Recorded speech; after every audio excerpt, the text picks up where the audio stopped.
Pasan 37 minutos de las 8 de la mañana y ya estamos en estudios con la actualmente diputada y senadora electa del Frente Amplio, Cristina Lustenberg. Cristina, muchas gracias por estar aquí con nosotros. Buen día a ustedes tres, a todo el equipo que hay detrás y a la audiencia de M24 de este programa en particular. Bueno, Cristina, queda cada vez menos para esta segunda vuelta, ya apenas a 10 días y pensando en la campaña que está realizando el Frente Amplio. ¿De dónde te parece que puede recoger votos? Y mira, nosotros, Lucas, estamos yendo, viste, a cada uno, a los departamentos. De hecho, yo vengo ya no sé ni qué día estoy bien ubicada, ahora jueves. Correcto. Claro. Martes estuvimos con Blanca Rodríguez, Edgardo Ortuño y Gonzalo Sibila en el departamento de La Valleja. A mí me tocó recorrer primero el municipio de Varela y toda esa localidad, y después en la ciudad de Minas. La semana pasada estuve en Bella Unión y en Salto. Y ahí cuando vamos hacemos diferentes actividades y ahí te das cuenta todavía todo lo que hay para conversar. Nos reunimos con colectivos sociales, hacemos barriadas, después tenemos reuniones con organizaciones que nos piden reunión a través de la presidencia del Frente Amplio a nivel departamental, desde asociación de familiares con niños con discapacidad, productores rurales, y nos dividimos de acuerdo al perfil que tengamos cada uno o experiencia de quienes vamos en esas instancias. Pero te das cuenta que todavía hay mucha gente para conversar, gente que todavía no tiene decidido lo que está en juego, eligiendo el 24 a Yamandu Orsi y a Carolina como presidente, como vicepresidenta, y nosotros dando argumentos de por qué en un lugar, en un departamento, las políticas públicas de salud, de educación, de protección social, hay mucho, de verdad, cuando vas y conversás. Yo me he encontrado con trabajadores de la salud bastante, que es el rubro donde más conozco, trabajadores médicos y no médicos de diferentes disciplinas, y hay un reclamo muy importante de eso que hoy la ciudadanía también lo refiere de forma espontánea, ¿no? En la accesibilidad a los medicamentos que no hay, en los tiempos de espera, y al conversar con trabajadores, con ciudadanos, ahí te das cuenta de que todavía hay ese porcentaje de indecisos como para trabajar de por qué nosotros, qué propuestas hay en el Frente Amplio, qué propuestas tienen que ver con el empleo, con la protección, en esas 48 medidas que se consolidan, y después la devolución es muy buena, sinceramente. Es como, creo que una instancia más que necesaria, que creo que ha reflejado ese crecimiento en el interior que ha tenido el Frente Amplio, ¿no? Porque no nos olvidemos que en la elección del 27 de octubre hubo un crecimiento del Frente Amplio en todos los departamentos del interior, en 12 creció siendo mayoría. De hecho, en Minas, acá nomás, que es en la ciudad de Minas ganó el Frente Amplio, y a nivel de todo el departamento de La Valleja, la diferencia, sobre todo en el Partido Nacional, fue creo de 600, 700 votos. Entonces, hoy creo que la gente se está dando cuenta de que hay una diferencia sustantiva entre un programa y acciones que vienen consolidándose por parte del Frente Amplio, y Yamandu Orsi es claro, Carolina también, y nosotros cuando vamos ahí, de que tienen un crecimiento económico del país las propuestas, con un desarrollo, con medidas que protegen desde las MIPYMES hasta que favorecen la inversión en ciencia y tecnología, en la parte de seguridad. Que bueno, me refiero ahora lamentando, ¿no? Estos días, particularmente desde la muerte vicaria de ese lactante, desde la adolescentes muertos, asesinados en medio de esta ola de narcotráfico. O sea que de verdad asusta y no lo podemos naturalizar, ¿no? Los niños siendo víctimas en los territorios de realmente de falta de un abordaje adecuado con la convivencia, con la seguridad, y ahí hay medidas claras que tiene el Frente Amplio para abordarlo. Y después vamos a lo que se llama el Uruguay Te Cuida, todas las medidas de protección social.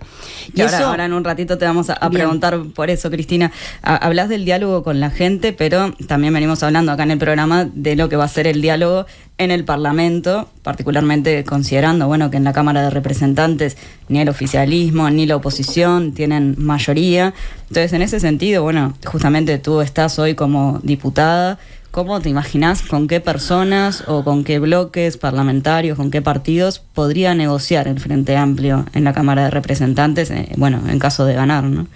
Sí, yo creo, Sofía, que va a requerir de mucho diálogo. Para eso también es otra cosa sustantiva, otro argumento que también trabajamos con la ciudadanía, ¿no? Yamandu Orsi ganando como presidente de la República, tener la mayoría en el Senado con 16 senadores que nos dan la mayoría al Frente Amplio, genera una posibilidad de darle una mejor gobernabilidad. El Frente Amplio siempre va a dar gobernabilidad en cualquier escenario, porque es algo que siempre hemos hecho, pero bueno, en el Senado se definen las venias, se define cantidad de cosas, de hecho la designación del fiscal de corte, cosas que ahora no hemos logrado. Eso facilitaría, y después en la Cámara de Diputados tenemos 48 diputados y va a haber que buscar el diálogo para lograr, en temas que son cruciales para el país, lograr tener consensos. Entonces yo creo que nos va a obligar a conversar con muchos argumentos y ojalá que sea un parlamento donde se busquen consensos. Pero ahí te imaginas dialogando con Salle y la otra diputada, te imaginas dialogando con Cabildo Abierto, que ya dijo que no necesariamente mantendría la coalición en caso de ser oposición. Y bueno, yo creo que son decisiones que vamos a tener que tomar como colectivo, como bancada, como fuerza política, y en cada uno de los temas en que va a haber oportunidad de diálogo, ¿no? Yo no lo digo de forma personal, sino desde el punto de vista político. Creo que como bancada siempre vamos a tratar de buscar el diálogo sin manteniendo determinados principios esenciales y políticos que tenemos desde el Frente Amplio, pero en función siempre de buscar lo mejor para el país, para que el país avance, se desarrolle. Y también eso, Sofía, es una de las razones que nosotros entendemos que Yamandu Orsi tiene en su trayectoria demostrada, no es ahora algo impuesto que cada uno parece que está de moda tener ese perfil dialoguista. Yamandu, a lo largo de sus 10 años como intendente en el departamento de Canelones, con sus 20 años de experiencia en la gestión departamental, ha logrado señales de eso. De hecho, en los 2 fideicomisos que logró también con votos de personas que forman parte con carácter decisivo y de la oposición en ese momento en Canelones, y yo creo que desde ahí hay que ir buscando herramientas y buscar en el Parlamento con qué parlamentarios y cómo es la postura en determinados temas, que ojalá sea sin agravio, sin adjetivar, sea clarísima, demos señales a la ciudadanía como de ejemplo de convivencia ciudadana, que disentir no quiere decir que vaya más allá de la pasión que uno le pone a los temas, a la pasión ahora en el ámbito electoral. A mí me preocupa mucho la forma y las formas que convivimos en el Parlamento, y eso lo que significa para la ciudadanía. Si nosotros tenemos un comportamiento hasta violento nosotros en redes, de agravios, de insultos y no de disentir, ¿qué esperamos en el comportamiento que pueda tener la ciudadanía? Entonces espero que podamos dialogar, espero que podamos llegar a algunos acuerdos que sean sustantivos para el país. En el presupuesto se juega muchísimo, hay mucha cosa. Y si pensamos en el Senado en particular, porque bueno, en alguna oportunidad se va a necesitar mayorías especiales, ¿no? Sí, en el Senado, y quintos y claro, van a tener que acordar, pero quizás con menos partidos políticos, ¿no? Porque el Senado está más acotado. ¿Cómo ves la negociación ahí en particular para llegar a acuerdos con el Partido Nacional, con el Partido Colorado, con una mediación del Frente Amplio a la cabeza? Y bueno, yo creo que va a ser sustantivo, que hay cosas que hay que lograr, conversar, mediar, ver el perfil de cada uno y las orientaciones políticas. En el último año no hubo coordinación en la bancada del Frente Amplio, en la bancada de senadores, disculpen. Y entonces a mí me cuesta que de verdad sea, que podamos repetir ese modelo, ¿no? Yo me acuerdo cuando yo me incorporé en el Parlamento en el año 2017, yo visualizaba mucho el perfil que tenía la vicepresidenta Lucía Topolanqui, ¿no? Lucía es un ejemplo de coordinación en los temas claves, de tener ese perfil que era muy importante desde cómo ella venía desde el Consejo de Ministros, ministros, de recoger todo lo que, por ejemplo, en el ámbito del Consejo de Ministros, con Tabaré Vázquez como presidente, y después llegaba al Parlamento a buscar consensos con la otra, con la bancada de y en ese momento. sentido, ¿cómo ves a Carolina Cose en un eventual gobierno? Y bueno, frente yo amplista? creo que Carolina tiene todo ese perfil para buscar, porque va a ser algo de mucha responsabilidad que vamos a tener que lograr, ¿no? En algunos temas creo que es sustantivo, cuando tenemos que ir a los 3/5 que tú decís, bueno, no podemos paralizar un país porque no nos pongamos de acuerdo en diferentes áreas que son claves, ¿no? Que no nos hayamos puesto para el fiscal de corte, que no hayamos puesto en algunos entes. De verdad que yo creo que Carolina va a dialogar mucho y apoyada por el resto de que de verdad hay que salir adelante en determinadas cosas, y creo que por eso es una de las razones que entendemos que la fórmula de Yamandu Orsi y Carolina es lo más consistente para lograr ese tipo de diálogo y que avance el país. Y si pensamos en el candidato del oficialismo, en Delgado, ¿vos lo percibís como un surcidor, como un componedor, como lo buscan definir desde la coalición? ¿Te parece que eso va acorde con cómo ha actuado en este periodo? Y yo creo que el candidato por el Partido Nacional y hoy por la coalición, el doctor Álvaro Delgado, es alguien que se puede conversar. Yo he conversado en diferentes instancias, pero también es una hora en diferentes etapas. Estoy hablando en la última etapa, el gobierno como tal, no lo quiero personificar, ha tenido dificultades en lograr consensos y diálogos dentro de la propia coalición y con nosotros, en este caso, como oposición. Entonces creo que la trayectoria de cada uno es lo que va asignando. Bueno, pero con Álvaro Delgado creo que se puede conversar también.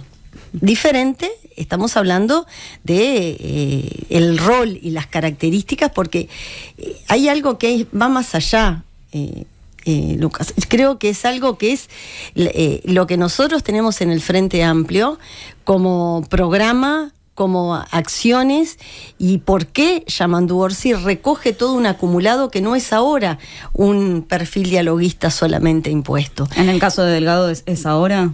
No, yo creo que tiene también, porque, por ejemplo, en la pandemia nosotros trabajamos bastante con él, tiene una historia de vínculo por su trayectoria anterior con el movimiento sindical. Esas cosas no se pueden no decir, sinceramente, Sofía. Estamos hablando de que hay diferencias sustantivas en cómo conducir ese diálogo, en cómo y qué es lo que hay detrás de cada una de esas cosas. Yo creo que hoy es Yamandu Orsi con sus características para presidir el país para todos los uruguayos.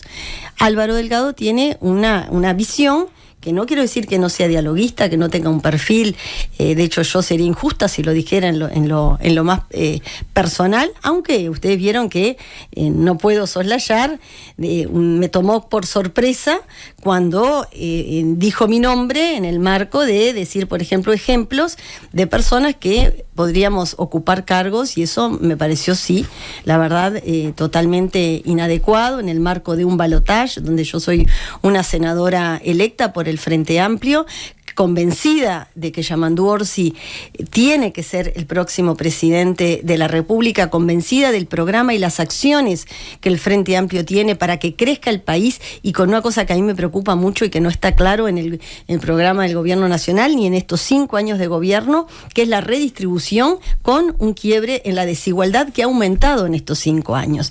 Entonces, en ese momento, poner de ejemplo mi nombre, cuando todos sabemos que eventualmente, después quien gana, cuando se negocian determinadas funciones, se negocian con los partidos, no con las personas. Entonces, eso sí, la verdad que yo, que no contesto muchas cosas por redes, me sentí en la necesidad de aclararlo con claridad, porque me pareció inadecuado en su momento. Bien. Sí. Cristina, te preguntaba hoy por cómo veías en un eventual gobierno frente amplista el rol de Carolina Cose como vicepresidenta de la República, y si pensamos en un escenario donde Delgado sea presidente, ¿cómo ves a Ripoll en el Parlamento?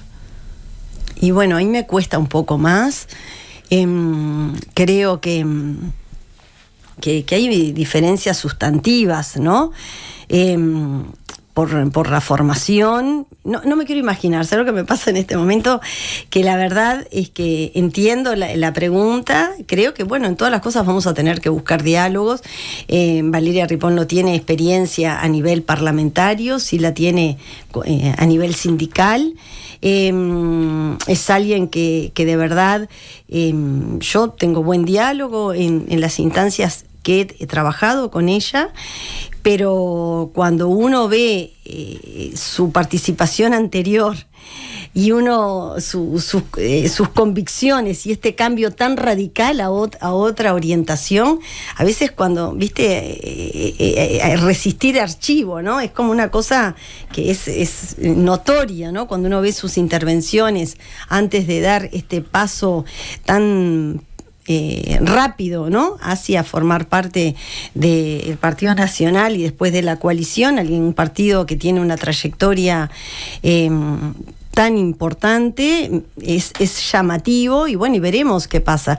A mí lo que me pasa, Alejandra, es que en este momento de verdad creo que quizás los oyentes de la radio, pero por el alcance que ustedes tienen, no me quiero imaginar ese escenario en este momento, porque sí creo que, siendo muy respetuosa hay mucho en juego, mucho en juego, con el diseño hacia los 5 años más de un programa y otro, y de las acciones y de cómo gobernar al país. Yo estoy muy preocupada, pero no es una sensación ni personal, ni nada. Esto es políticamente hablando. Cuando uno recorre el país, yo cuando voy al Hospital Regional de Salto, un hospital que conozco desde el año 99, siendo mis funciones como docente y después en otras funciones técnico y políticas en ACE, veo un franco deterioro que no me imagino un hospital con las características que tiene Salto, estando en un deterioro, viendo, esto les hablo la semana pasada, 7, 8 horas de colas en las farmacias,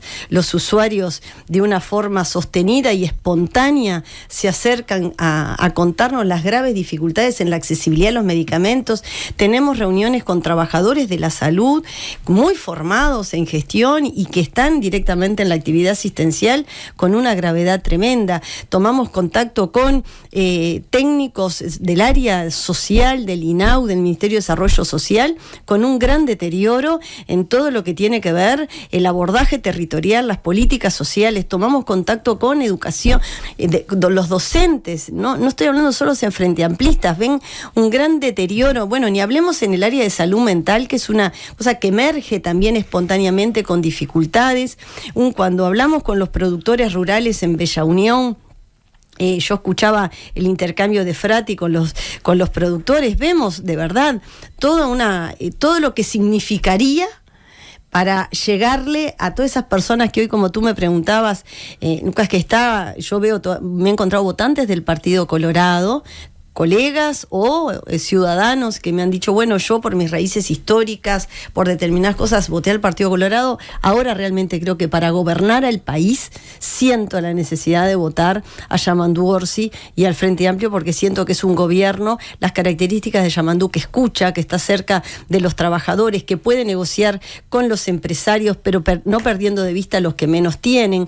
He sentido que de verdad, y me quiero abocar, que no desconozco el rol que pueda tener, pero era el escenario que me imagino que tenemos que salir todos a buscar, con respeto, con humildad, pero con muchas convicciones, ese indeciso que podemos tener en nuestra familia, en nuestros grupos de trabajo, con nuestra gente, porque sí hay en juego un país que crece, pero que redistribuya y que vea las desigualdades que hay. El otro día voy a Vergara. Te queremos preguntar, porque mencionabas ahora nuevamente el rol de Orsi, y ayer cuando tuvimos aquí al intendente de Paysandú y senador electo Nicolás Olivera, él, le consultamos por el rol de Delgado como líder del partido, en tanto, su lista no fue la que votó mejor, ya sabemos que para todo el Partido Nacional la calle Pou es el líder por excelencia.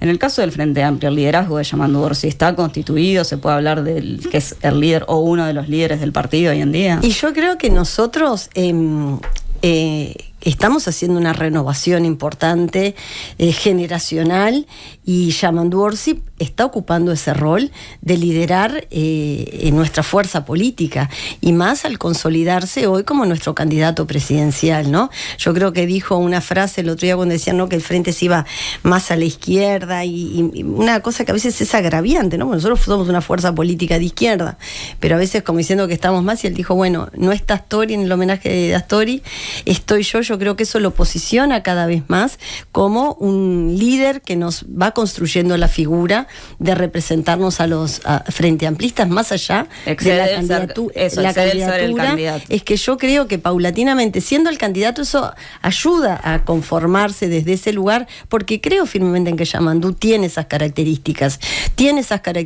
de lograr unirnos a todos los sectores dentro del Frente Amplio, a las bases del Frente Amplio, que yo creo que son sustantivas en este proceso. O sea, tiene un perfil de escucha, de cercanía muy importante, que todo eso va conllugando a que vaya teniendo un perfil de liderazgo muy fuerte para todos los frente amplistas. Cristina, teniendo en cuenta el considerable aumento que ha tenido la pobreza infantil en estos últimos años y en materia de políticas de primera infancia, pensando en las prioridades también que ha presentado el Frente Amplio, ¿cuáles te parece que deberían ser las medidas que se deberían aplicar de manera inmediata en caso de que asuma?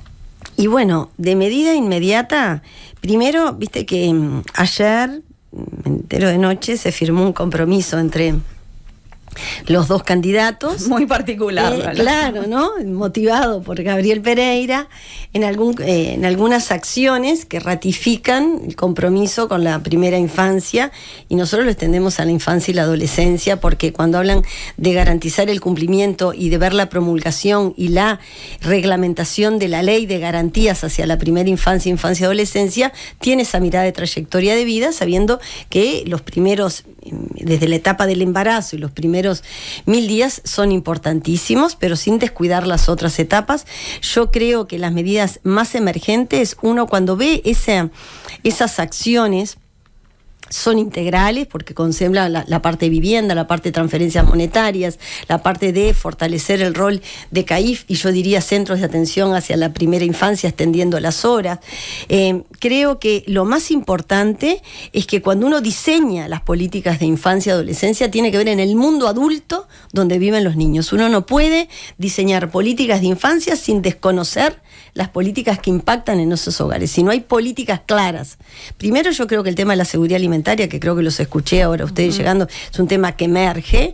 Hacer loas, si baja, sube ese indicador, hay que ver la tendencia. A mí, de 5 de cada 10 niños y adolescentes que tengan problemas de seguridad alimentaria en el país, bajando un poco más, un poco menos el porcentaje, me parece que es inadmisible y preocupante. He seguido cada una de las presentaciones de la encuesta, también como la de Endis, y realmente me sigue preocupando que es una emergencia hoy que en nuestro país haya ese altísimo porcentaje. Casi diría yo que en los hogares antes era el 19,9, creo que ahora es el 17 y pico, con un margen de error que puede haber en los hogares donde hay menores de 6 años con inseguridad alimentaria moderada severa. Para mí eso es gravísimo. Las cifras que demuestra la Endis de retraso del crecimiento están muy por arriba de lo esperado. Las cifras de sobrepeso y obesidad en los niños son alarmantes. O sea, de verdad creo que todo el tema de la desnutrición por más y por menos en el Uruguay, la accesibilidad a los alimentos tiene que ser un debe. De hecho, la respuesta que dieron las ollas populares no es una respuesta hecha al azar, es porque hay una necesidad gravísima en el acceso a la alimentación, ¿no? Cristina, pero y a la calidad. Considerando eso y las 48 prioridades que marca el Frente Amplio, sí, cuando en caso de asumir, ¿no?, en ese momento, ¿qué cosas crees que se deberían aplicar de forma inmediata? Yo creo que es como las medidas que dice el programa del Frente Amplio, las 48 medidas. Reforzar en un 50% las transferencias monetarias, la del bono crianza y la de Uruguay Social.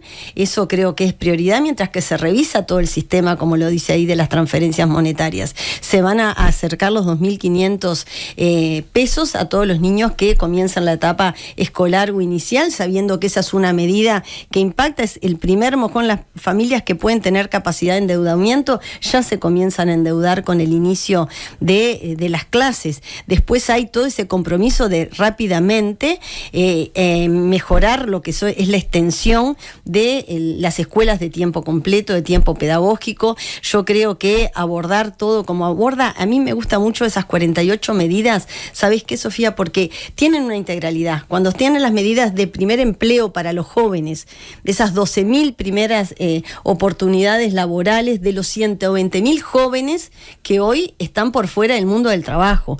Cuando tenemos medidas que mejoran las licencias parentales para las mujeres de las empresas unipersonales o las universitarias que hoy son monotributistas y tienen gravedad de situaciones. Cuando tenemos claro en esas medidas mejorar todo lo que tiene que ver con las residencias universitarias para jóvenes que no tienen graves dificultades cuando deciden y tienen las posibilidades de culminar el estudio universitario, tener una residencia. No, las becas. A mí lo de las becas del acompañamiento a estudiantes de la enseñanza media, esas me parecen cruciales, que multipliquemos por 5 las becas, no solamente siempre premiar al que ya sabemos que tiene la posibilidad, es una diferencia sustantiva con el programa del Partido Nacional. Acá, multiplicar por 5 la cantidad de becas Butiá para estudiantes de enseñanza media, sabiendo que esto es de los problemas más graves que tiene el Uruguay en la enseñanza media, que es el egreso y la culminación, pasar de 14.700 beneficiarios a 70.000, incrementando el monto de 10.000 a 25.000 por año, me parece una medida muy importante. Después las medidas que tienen que ver con mejorar el acceso a salud en los tickets de medicamentos, mejorar lo que tiene que ver los tiempos de espera, generar la Agencia Regulatoria de Medicamentos, implementar acciones concretas del abordaje de salud mental. Lo de salud mental ya no se puede seguir diciendo todos que es una prioridad y hacer acciones sin una estrategia, sin un plan, cuando acá el país tiene una ley de salud mental que tiene que ser dotada de presupuesto. Hubo en el 2020 un plan de salud mental elaborado por ámbito académico, por sociedad civil, realmente por el Poder Ejecutivo, o sea, por integrantes del Ministerio de Desarrollo Social, de Salud, que tiene las competencias, de ACE, con medidas concretas que era del 2020 al 2027, y se ejecutó muy poco porque no fue presupuestado. El gobierno dice pusimos los 50 millones exclusivamente. Pusieron 20 millones para salud mental, los 50 millones son para la partida de primera infancia, que también se ejecutaron muy poco, porque no están dotados de un plan y de una visión de integralidad. Bueno, pensando en eso, ¿no? En el plan y en la visión que tienen desde la coalición en este momento, y pensando en lo que plantea el programa de la coalición para primera infancia, está el aumento en el bono crianza a 30.000 niños de 0 a 3 años, subiendo además a 6.900 pesos. Después está el generar otra extensión entre niños de 3 y 6 años. Se le suma el aumento de las licencias maternales y paternales. Se promete garantizar la alimentación de los centros educativos y de cuidados durante todo el año, sobre todo en donde hay mayor vulnerabilidad. Avanzar en la transformación de los CAIF y otros centros a tiempo completo. En términos generales, ¿se comparte estas iniciativas que propone la coalición? Eso por un lado. Y por otro lado, ¿entendés que este gobierno podía haberlo aplicado? Claro, ahora? Eso, Alejandro. Todas estas cosas, cuando te dicen que acciones a implementar, no las implementaron ahora. Ahora estamos eligiendo un candidato a presidente que está basado haciendo una evaluación de lo que fueron en estos 5 años. Y en estos 5 años, todas estas cosas hemos tenido, excepto en el bono crianza, que también cuando se prometió el bono crianza, que fue algo que se creó en este gobierno que nosotros apoyamos como fuerza política, la cobertura era llegar a 60.000 y hoy es cerca de 29.000 personas beneficiarias.